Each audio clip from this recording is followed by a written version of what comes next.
Hello Monami. Hello Debjani দি। আজকে মনামির reception, তো চলে এসেছি ওকে সাজাতে। কিরকম লুক চাও তুমি?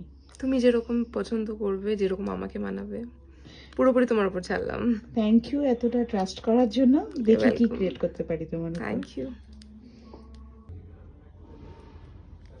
নিয়ে এসেছি মনামির ফাইনাল লুক।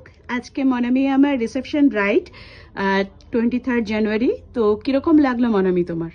অসাধারণ, দারুণ লাগছে। মানে একদম মেকআপ করেছো, মেড আপ করনি, ফেশিয়াল ফিচার্সটা একদম ওপেন করে দিয়েছো। I am very happy, very satisfied. I just love you. Thank you so welcome. Much. Base মেকআপে কোনো রকম আমার আমার লাফ লাইন প্রবলেম ছিল, সেটা তোমার ক্ষেত্রে আমি দেখতে পাইনি। তুমি ওটাকে পুরোপুরি একবারে ঢেকে দিয়েছো, খুব ভালো লেগেছে আমার। আর বেস লাইট হয়েছে তো তোমার, তুমি যেরকম খুবই চেয়েছিলে। লাইট হয়েছে, আমি যেরকম চেয়েছিলাম এক্স্যাক্টলি ওরকম করে দিয়েছো। Thank you. Thank you so much.